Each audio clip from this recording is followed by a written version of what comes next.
Obviously, for anybody listening to it, they're going to react in their own way, as you say. They're going to respond to it in an individual way. But at the same time, you say you think that it'll be something that they can understand. I wonder, though, to what extent it's necessary to find some kind of a key to get into the meaning of the songs. And I mean meaning in the broadest sense of the word, to actually understand, to appreciate what you were feeling at the time. Or do you think that that's not necessary? As long as somebody individually gets something out of it for themselves, it makes no difference whether they actually get down to that level of understanding, appreciating what you, for yourself, were trying to say at the time. I don't think it's important that they identify with me at all. And I think it's just important that somebody who is not even heard of me in any way picks up the album and takes it home and listens and looks at the lyrics and is some way attracted to it.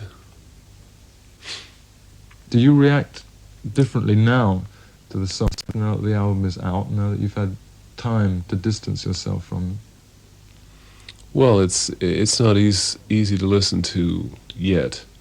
This takes a period of waiting because, you know, you've been through the whole process and it's very, very concentrated. So it's still not easy for me to sit and listen to, but I imagine as time goes by, yeah.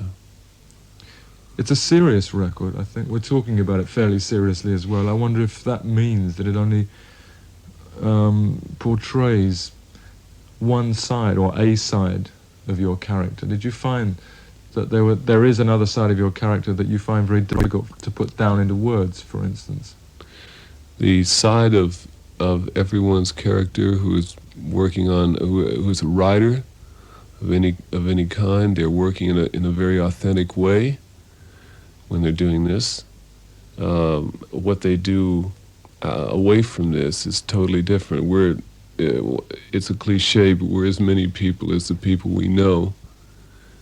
I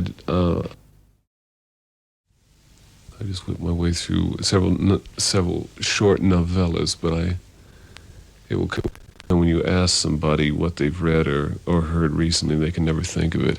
And I'm in that position right now. We still have time anyway. I mean, maybe some other things will occur to you a little bit later on. You mentioned, though, that you read earlier more novels than perhaps you read now, although you've just said you've read various novellas, and that you've read more journals recently. Do you find that you now read a lot more about the people whose novels you perhaps once read? I mean, are you interested in reading biographies, for instance? No, not at all. I did read a biography on Joyce, but it has nothing to do with what I do. It's I think he's wonderful, but Which biography was that? The one from Richard Ellman? yeah. And I read one by Ronald Hyman on Nietzsche, and I think he did one recently on Kafka. I sort of breezed through that one. I didn't think it was very good.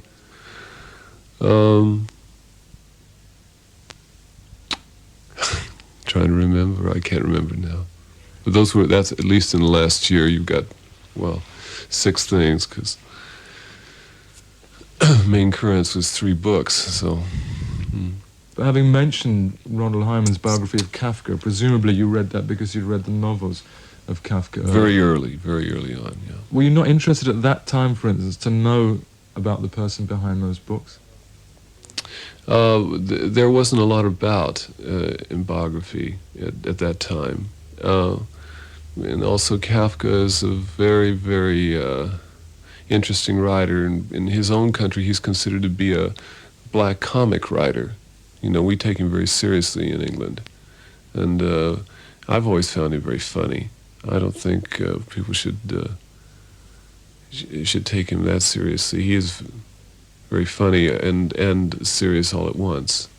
So, depending, of course, upon when you read various books, they can have an enormous influence upon your life. Obviously, when you're younger, they tend to influence you much more. It becomes much more difficult, I think, as you get older, to go through any kind of experience that comes through an outside medium, be it a book, be it a film, or be it a record, or be it whatever, that can have that strong an influence upon you as you get older. You therefore start looking around for other ways of getting that kind of a rush. It tends to come, I think, more from people, which is probably the good thing about getting older, that you grow Yes. away from taking your experiences from things that other people have done and start to get them more out of your own life. Have you found that to be the case for yourself, that it's not made you worry about getting old or older? Oh, that's been the best part, because you really do have to find it for yourself. In the end, you realize that everyone else is groping around too. When you're younger, you think, well, somebody's got the answer. Well, of course, Camus has the answer. Well, of course, you know. But they don't any more than you do. And that's the greatness about getting older. This is track 6.